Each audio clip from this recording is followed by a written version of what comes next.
اعوذ باللہ السمیع العلیم من الشیطان اللعین الرجیم بسم اللہ الرحمن الرحیم الحمد للہ رب العالمین الصلاة والسلام علی سیدنا ونبینا وطبیب قلوبنا وشفیع ذنوبنا ابی القاسم محمد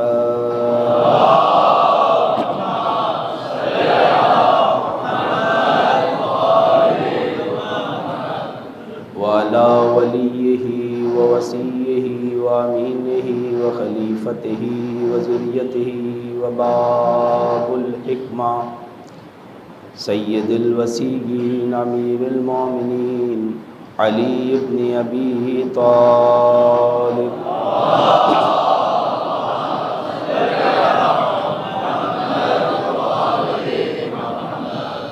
وعلی آلہ الطیبین الطاہرین المعصومین المنتجبین المنتخبین لا سیما لبقیت اللہ فی الارضین وحجتہ علی العالمین اما بعد فقال اللہ سبحانہ وتعالی فی کتاب الحکیم بسم اللہ الرحمن الرحیم قل لا اسألکم علیہ اجرا الا المودۃ فی القربى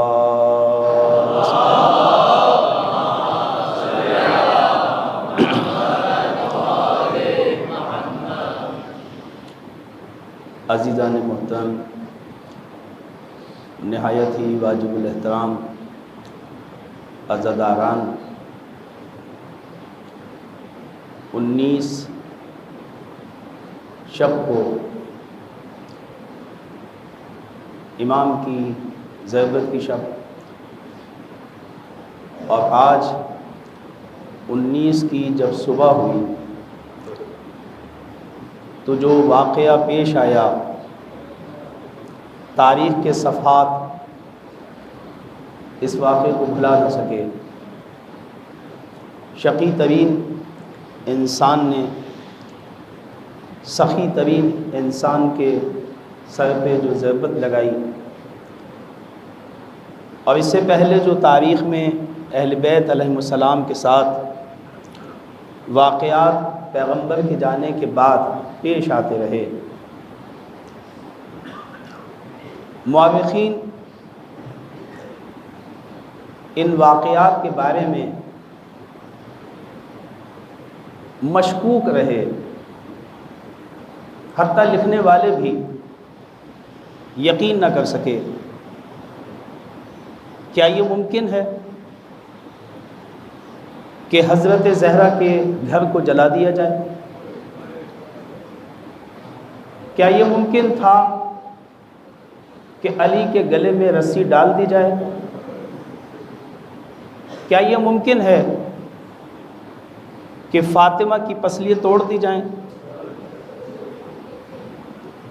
تاریخ نے ان واقعات کو نہ کبھی سنا تھا، نہ کسی مورخ نے اس سے پہلے کوئی ایسا واقعہ قلم بند کیا تھا۔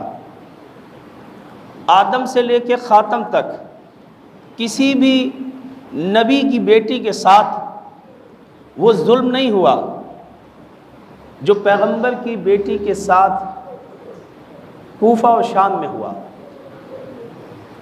کسی بھی نبی کے بیٹے کے ساتھ وہ ظلم نہیں ہوا جو حسین ابن علی کے ساتھ کربلا میں ہوا۔ اس دور کے لوگ بھی یقین نہیں کرتے تھے، آج کے دور کے لوگ بھی بہت سارے یقین نہیں کرتے ان واقعات پر۔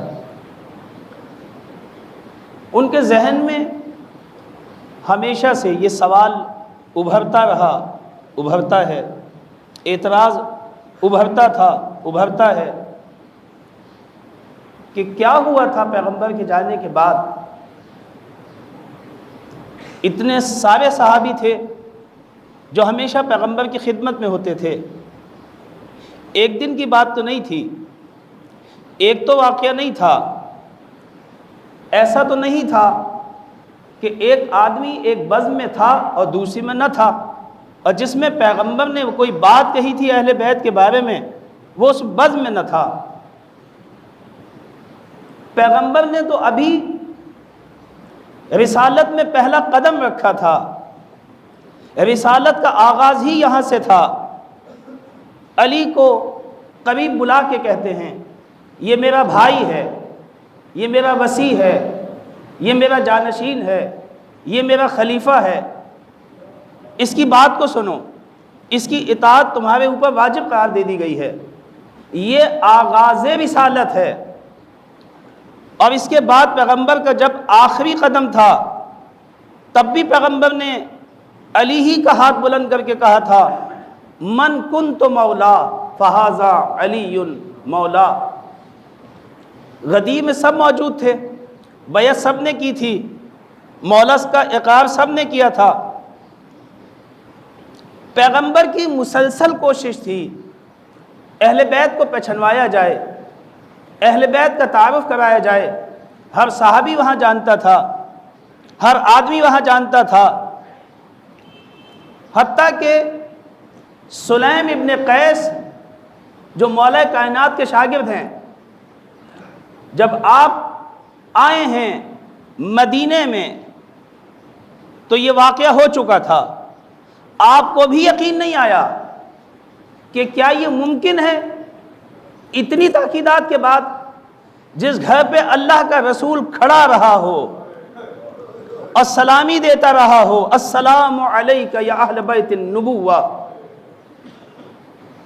ایک ایسی بیٹی کہ جس کے لیے نبوت کھڑی رہی جب تک عصمت کبریٰ بیٹھی رہی، یقین نہیں آیا جب تک کہ سلمان فارسی نے نہ بتایا، یقین نہیں آتا تھا لوگوں کو۔ آخر وہ کیا مسائل پیش آئے تاریخ میں، آخر ان لوگوں کے ساتھ ہوا کیا تھا۔ امام حسن سے کسی نے پوچھا یبن رسول اللہ ایک بات پوچھو اگر آپ کی اجازت ہو؟ آپ نے کہا بھائی پوچھ۔ کہا یبن رسول اللہ آپ مجھے اتنا بتائیے، میں ہمیشہ آپ کے ساتھ باہر آتا ہوں، جب آپ اس گھر کی طرف جاتے ہیں کہ جہاں جناب فاطمہ رہتی تھی تو آپ اس گھر سے مڑ کیوں جاتے ہیں؟ اور آپ اس گھر کی طرف نہیں جاتے پھر، اور صرف مڑتے نہیں ہیں، یبن رسول اللہ پھر آپ گریہ کرتے رہتے ہیں، آپ گریہ کرتے رہتے ہیں اور کچھ کہتے بھی نہیں ہیں۔ مجھے سمجھ میں نہیں آتا کہ آخر بات کیا ہے، آپ بتاتے کیوں نہیں ہیں؟ مولا نے کہا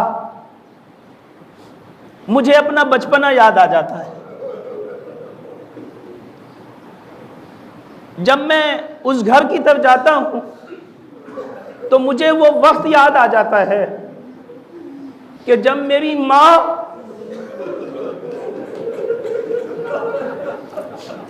زمین پہ گری ہوئی تھی، اس کی پسلیاں ٹوٹ چکی تھی، میرا بھائی محسن شہید ہو گیا تھا،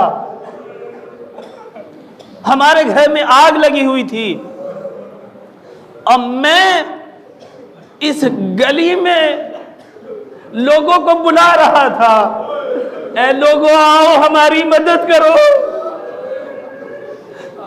میرا باپ بہت مجبور تھا، وہ میری ماں کی مدد کو نہیں آ سکتا تھا، لیکن کسی نے ہماری مدد نہیں کی، ہمارا گھر جلتا رہا، میرا بھائی شہید ہو گیا۔ مجھے وہ وقت یاد آتا ہے، میری فریاد کو کوئی نہیں پہنچا، امام روتے رہے۔ تاریخ میں ایسے صرف امام علی کے ساتھ یہ نہیں ہوا، پھر امام حسن کے ساتھ بھی ہوا، اور پھر امام حسین کے ساتھ بھی ہوا۔ مشکلات کہاں پہ آ گئی تھی؟ عربوں میں توجہ کریں، کینہ اور بغض رکھنا اس میں عرب مشہور تھے۔ آپ ایک پشت کو ماریں تو ان کی ہزاریں پشت یاد رکھتی ہیں اس بات کو، ان کا کینہ نہیں جاتا، ان کا بغض نہیں جاتا، ان کا مذہب چینج ہو جائے، مذہب تبدیل ہو جائے، اس سے فرق نہیں پڑتا۔ یہ ایسی بات نہیں ہے کہ جسے ایک ملت کہتی ہو، یہ شہرت تھی ان کی اس میں، اور تاریخ نے اسے جگہ جگہ ثابت بھی کیا ہے۔ تاریخ کے حوالے مستند ہیں کہ ہوا کیا تھا، علی نے ان کا بگاڑا کیا تھا، فاطمہ نے ان کے ساتھ کیا کیا تھا، حسن نے ان کے ساتھ کیا کیا تھا، حسین کو کیوں مارا گیا اتنی بے دردی سے۔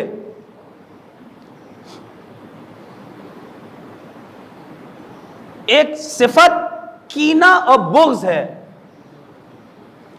عربوں میں یہ چیز موجود تھی۔ علی علیہ السلام نے جو کام کیا وہ یہ کیا کہ پیغمبر نے جب اسلام کا آغاز کیا تو مولا کائنات وہ سب سے پہلے شخص ہیں جو دفاع پیغمبر کے لیے کھڑے ہوئے۔ یہ چاہتے تھے کہ اسلام کو نابود کر دیں، پیغمبر ان کے کنٹرول میں نہیں آئے۔ پیغمبر کے پاس جو دین تھا، پیغمبر کے پاس جو نظریہ تھا، اس کا توڑ پیدا نہیں کر سکا کوئی، نہ آپ کے نظریے کا توڑ پیدا کر سکا، نہ آپ کے کردار پہ کوئی حرف لا سکا۔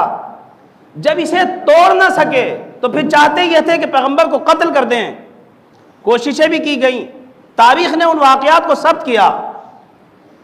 کبھی آپ کی سواری کے ذریعے سے، کبھی آپ کو بستر پہ یہ چاہتے تھے کہ قتل کر دیا جائے، اور سارے لوگ شامل تھے اس کے اندر، تاکہ پیغمبر کو ختم کر دیا جائے، لیکن ناکام ہو گئے۔ جبرائیل آتے اور بیان کرتے، پیغمبر کو ہوشیار کرتے ان کی سازشوں سے، ان کے جو بھی ہتھ کنڈے تھے پیغمبر کے خلاف، دین کے خلاف، اسلام کے خلاف۔ لہذا یہ چاہتے یہ تھے کہ پیغمبر کو مکے میں مار دیا جائے۔ پیغمبر کا سہارا ختم ہو گیا تھا۔ جب تک ابو طالب موجود تھے، جب تک ملیکۃ العرب تھیں، پیغمبر تنہا نہیں تھے، پیغمبر کے پاس سہارے موجود تھے، پیغمبر کا دفاع موجود تھا، لہذا پیغمبر مکے میں رہے۔ اس کے بعد اب ان کی پلاننگ یہ تھی کہ مکے ہی میں پیغمبر کو مار دیا جائے۔ لہذا اللہ کی وحی ہوئی، حالات کا مطالعہ کیا گیا، پیغمبر پہ وحی ہوئی کہ مکے کو فوری طور پہ چھوڑ دیا جائے۔ ان کے یہ ذہن تک میں نہیں تھا کہ پیغمبر مکہ چھوڑ کے مدینہ چلے جائیں گے اور ایک نئی حکومت کا آغاز ہوگا، اسلام کی بالادستی ہو جائے گی، اسلام اتنا پرشکوہ ہو جائے گا، محمد کی طاقت بڑھتی چلی جائے گی، لوگ جوک در جوک مسلمان ہوتے چلے جائیں گے۔ یہ سوچ بھی نہیں سکتے تھے۔ لہذا پیغمبر مکے کو چھوڑ کے مدینے آ گئے۔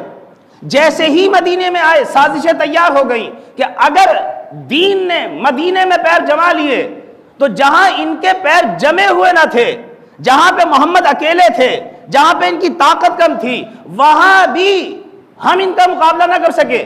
اگر مکے میں حکومت بن گئی، پاور جاہ ہو گئی، مستحکم ہو گئی، تو ساری زندگی بھی اگر کفر اور شرک مل کر یہ کوشش کرتا رہے کہ پیغمبر کو نابود کر دیا جائے تو ہرگز نہ ہو سکے گا۔ اس سے پہلے کہ پیغمبر قدم جمائیں، جنگ کے ذریعے سے پیغمبر کو نابود کر دیا جائے۔ لہذا ہجرت کے فوری بعد جنگ بدر کا قیام ہوا، سازشیں تیار ہو گئی۔ ایک آدمی نہیں تھا، دو آدمی نہیں تھے، 10,000 کا لشکر پیغمبر کے خلاف تیار ہو گیا۔ جنگ بدر اتنے بڑے بڑے سورما اس کے اندر میدان میں آئے تھے کہ جن کا لوگ نام سن کے لرز جاتے تھے۔ لہٰذا یہ کہ کفر کی سازش بھی یہی تھی، ایسے لوگوں کا انتخاب کیا جائے، ایسے آدمیوں کا انتخاب کیا جائے جو ہنرمند بھی ہوں، جنگوں کو لڑنا جانتا ہو، فن سپاہی گری کے اسپیشلسٹ بھی ہوں، اور اپنی قوم کے اندر ان کی ساخت اتنی ہو کہ کوئی فرد بھی باقی نہ رہے، اتنا بڑا لشکر اس دور میں تجہیزات کے ساتھ تیار کیا گیا۔ اس لشکر کو شکست دینی تھی، کسے دینی تھی؟ ایسے پیغمبر کو دینی تھی جو ہاتھ خالی تھے۔ توجہ کیا آپ نے؟ ابھی تو لوگ ساتھ نہیں تھے، ابھی تو پیغمبر مدینے پہنچے تھے، پیغمبر نے یہ سنا اور صرف 313 لشکر کے ساتھ وہاں پہ پہنچے ہیں۔ 313 افراد تھے بدر کے اندر، پیغمبر بدر میں پہنچ تو گئے مگر مقابلہ تو دیکھیں، 10,000 کا مقابلہ صرف 313 سے تھا۔ ایسے میں علی کی صورت میں اللہ کی مدد پیغمبر کو پہنچی ہے، اور پھر مولا کائنات نے جب اپنی تلوار کے وہ جوہر دکھائے کہ جس کے اندر تقریباً 70 سے زیادہ سور ماروں کے کلوجوں کو پھاڑ دیا، جس میں بڑے بڑے جتنے بھی بہادر تھے، جتنے بھی دلاور تھے، جن پر کفر کا افتخار تھا، جنہیں لے کے آئے تھے، جنہیں پیش کرنا چاہتے تھے، جن سے اسلام کو ڈھانا چاہتے تھے، انہی کے ذریعے سے، توجہ کریں، انہی کے ذریعے سے کفر بھی نابود ہو گیا، شرک بھی نابود ہو گیا، اور یہ ہوا بھی علی ابن ابی طالب کے ذریعے سے۔ یہ آپ کی تلوار نے کام کیا۔ فَأَوْدَعَ قُلُوبَهُمْ، دعائے ندبہ میں آپ پڑھتے ہیں فَأَوْدَعَ قُلُوبَهُمْ أَحْقَادًا بَدَرِيَّةً وَخَيْبَرِيَّةً وَهُنَيْنِيَّةً۔ بس بدر میں کیا ہوا؟ جب سورما مارے گئے، کسی کا باپ مارا گیا، کسی کا بیٹا مارا گیا، اور جو بھی پوچھتا تھا یہی جواب ملتا تھا کہ علی ابن ابی طالب نے مارا ہے، علی ابن ابی طالب نے مارا ہے، اور پوچھتا کیا تھا؟ سب دیکھ رہے تھے اپنی آنکھوں سے۔ لہذا یہ کہ اسی دن سے یہ کینہ علی جو تھا یہ ان کے دل میں پیوست ہو گیا تھا کہ ہمیں ایک موقع ملے تاکہ ہم اسے اپنے کینے کو نکال سکیں۔ اور آپ یقین کیجئے کہاں ظاہر ہوا؟ جب یزید کے دربار میں سر حسین پہنچا، یزید کے سامنے تشت میں امام علی مقام کا سر رکھا ہوا تھا، حسین کی بیٹی بھی ہے، حسین کی بہن بھی ہے، حسین کا چاہنے والا وہ بیٹا بھی موجود ہے جو وارث حسین ہے، اور یزید توہین کرتا ہے اس سر کی جو تشت میں ہے، اور یہ کہتا ہے کہ کاش آج میرے باپ اور دادا ہوتے، آج میرے آبا اجداد ہوتے تو وہ دیکھتے کہ میں نے بدر کا بدلہ کیسے لے لیا۔ یعنی یہ کینہ موجود تھا ان کے دلوں کے اندر۔ آپ توجہ کریں، یہ ان کے دلوں میں موجود تھا، حتیٰ کہ مروان نے امام علی مقام کے سر کو لیا، اور لینے کے بعد جو سر کٹا ہوا تھا، جس سے نور ساطر تھا، جو قرآن کی تلاوت کر رہا تھا، اس سر کو لے کے ایک مرتبہ رسول اللہ کے روزے کی طرف پھینکا ہے، اور کہا کہ دیکھ لیا، ہم نے آخر وہ بدلہ لے ہی لیا جس کے ہم انتظار میں تھے۔ یہ حقدہ تھا، یہ کینہ تھا، یہ کینہ پروری تھی۔ اصل میں یہ اس طرح سے پروان چڑھ رہے تھے ان کینوں کو لے کے۔ اسلام تو صرف زبان کی حد تک محدود ہو گیا تھا، پھر کیا یہ انسان یہ سوچ سکتا ہے کہ ایسا کیوں ہوا، ایسا ہو نہیں سکتا تھا؟ کیوں نہیں؟ یہ تاریخ کے مسلم حقائق رہے ہیں کہ انہوں نے اپنے دلوں کے اندر کینے کو رکھا ہوا تھا اہل بیت علیہ السلام کے۔ اچھا، اس کے علاوہ پیغمبر پہ جب بھی کوئی بات آتی تھی، جناب ہو سکتا ہے کہ بہت ساری تاریخوں نے ان واقعات کو نقل نہیں کیا، جناب فاطمہ فوری طور پہ پیغمبر کے لیے پہنچا کرتی تھی، پیغمبر کو سہارا دیا کرتی تھی، پیغمبر کی مرہم پٹی کیا کرتی تھی، اور پیغمبر کے ساتھ ساتھ جناب فاطمہ ہر جگہ موجود تھیں۔ ہر وہ جناب پیغمبر کی طرف بڑھتا تھا، جو بھی پیغمبر پہ بہتان لگائے جاتے تھے، جو بھی پیغمبر کے اوپر الزامات لگائے جاتے تھے، جناب فاطمہ فوری طور پہ اس کا دفاع کیا کرتی تھی، جگہ جگہ پہ۔ جب تک پیغمبر زندہ رہے تو پیغمبر کا دفاع کرتی رہی، اور جب علی آئے تو پھر علی کا دفاع کرتی رہی۔ آپ نے دیکھ لیا وہ خاتون جل گئی مگر علی تک لوگوں کو جانے نہیں دیا۔ میں تفصیل میں جا نہیں سکتا، میرے پاس ٹائم نہیں ہے، ورنہ ہم آپ کو بتاتے کہ وہ کیا مسائل تھے کہ جن کی وجہ سے اس طرح سے شدت اہل بیت کے ساتھ کی گئی۔ آپ یقین کیجئے یہ جملے میرے بھی نہیں ہیں، یہ جملے خود اسی ملعون ثانی کے ہیں، ظالم ثانی کے ہیں کہ جس نے اہل بیت کے دروازے کو توڑا تھا اور آگ لے کے گھر پہ آیا تھا۔ بس میں مختصر کروں گا، یعنی گھر میں آگ لے کے آئے، آگ لانے کے بعد جناب سیدہ سے یہ کہتے ہیں کہ راستہ دیں، آپ ہٹ جائیں، اور جناب سیدہ کہتی ہیں کہ میں راستہ نہیں دے سکتی، آج علی گھر سے باہر نہیں آئیں گے، تو یہ ملعون ثانی یہ کہتا ہے، یہ ظالم ثانی یہ کہتا ہے کہ اگر آپ نے راستہ نہ دیا، آپ نہ ہٹی، تو پھر ہم کیا کریں گے؟ پھر ہم دروازے کو توڑ کے اندر داخل ہو جائیں گے، اس گھر کو آگ لگا دی جائے گی۔ کہا تمہیں معلوم ہے اس گھر کے اندر کون رہتا ہے؟ کہا اس گھر میں حسن حسین رہتے ہیں، ان کے لیے فرق نہیں پڑتا کون حسن کون حسین کا، کوئی بات نہیں، حسن رہتے ہوں یا حسین رہتے ہوں، ہم گھر کو آگ لگا دیں گے۔ تاریخ نے یہ لکھا کہ اس گھر کو آگ لگا دی گئی۔ یہاں پر امام صادق علیہ السلام کا گریہ شروع ہو گیا۔ مولا فرماتے یہ ہے، سلام میرا اس شہید پر، سلام میرا اس شہیدہ پر، سلام میرا اس دادی پر جو دو دیوار کے درمیان اس طرح پس گئی جیسے چکی میں گیہوں پس جاتا ہے۔ ہاں عزیزان محترم، جناب سیدہ اس طرح پس گئی تھی، ارے سینے سے خون کا فوارہ جاری ہو گیا تھا۔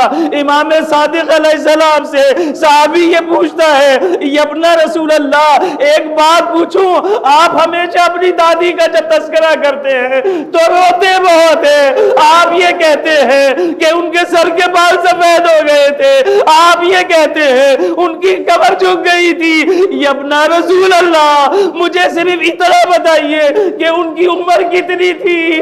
آپ نے کہا ان کی عمر 18 سال تھی۔ بس 18 کا نام سنا، ایک مرتبہ صحابی نے سر بیٹ لیا، یبنا رسول اللہ یہ عمر مرنے کی نہیں ہوتی، اس عمر میں تو بچیاں ہوتی ہے، اس میں سر کے بال سفید نہیں ہوتے، اس میں قبر تو نہیں جھکتی۔ یبنا رسول اللہ آخر بات کیا ہے؟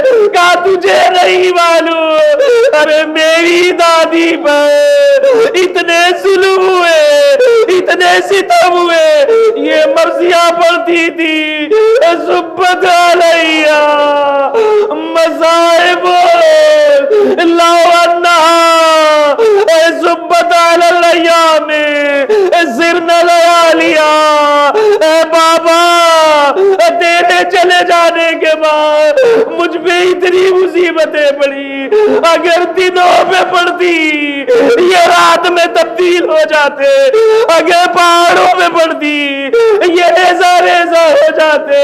اے بابا ارے آئے تو صحیح، ارے میری غربت کو دیکھے۔ عزیزان محمد، عزیزان محترم، ارے امام صادق یہ مرثیہ سنا رہے تھے اور کہتے یہ ہیں، آپ توجہ کریں، جناب فاطمہ زمین پہ گر گئی، وہ دروازہ اوپر گر گیا، یہ مظلومیت علی ہے۔ اے لوگوں تمہیں معلوم نہیں ہے ایک مرد کی غربت کیا ہوتی ہے؟ ارے اسی کے سامنے اس کی اہلیہ زمین پہ گری ہے، ارے بچہ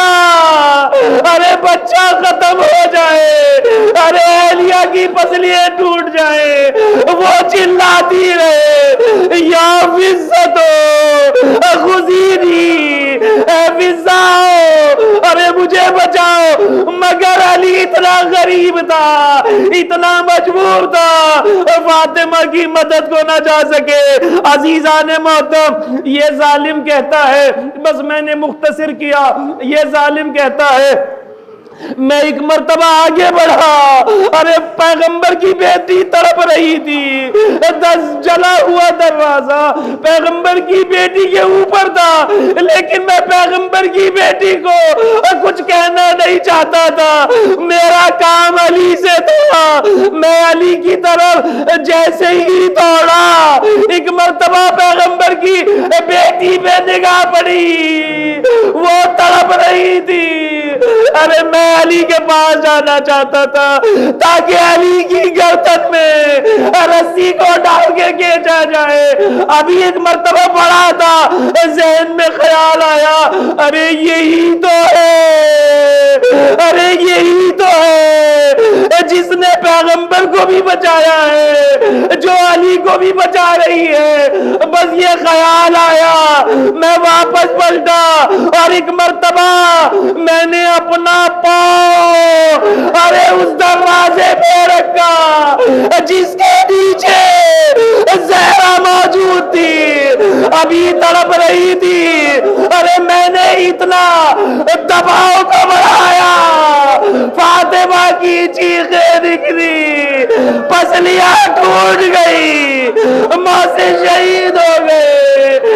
واہ غربتا، واہ غربتا، آئے علی کی غربت۔ ارے مولا فاطمہ کو بچانے نہ سکے، ارے یہ ملعون فاطمہ کو مارتا رہا، ماں سے شہید ہوتے رہے۔ عزیزان محترم، علی کو لے جایا گیا، اس مظلومیت کے عالم میں مولا کائنات نے وقت گزارا، ارے اتنی مظلومیت میں وقت گزارا، ساری زندگی فاطمہ کو یاد کر کر کے روتے رہے۔ اے فاطمہ اب جا تو رہی ہو مگر یاد رکھنا، ارے اب علی اپنا درد دل ارے کسی سے نہ کہہ پائے گا۔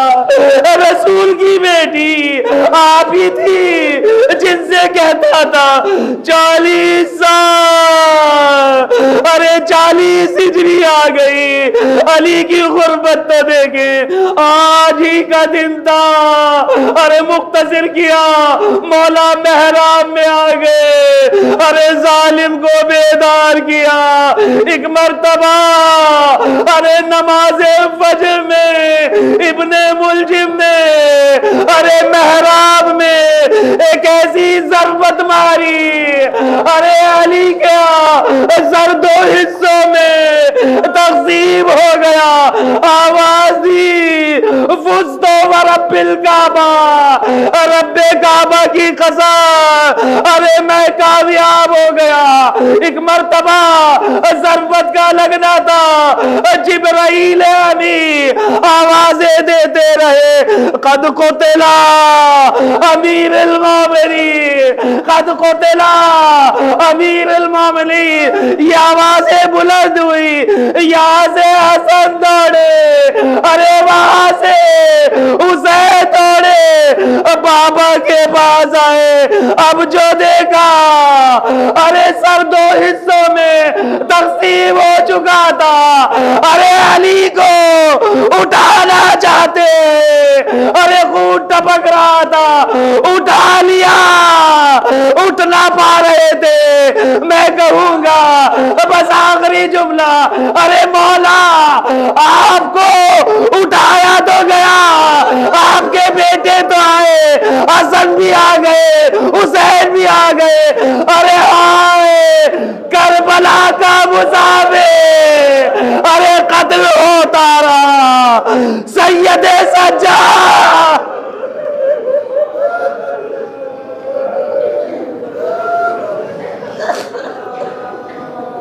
فسيعلم الذين ماتم حسین یا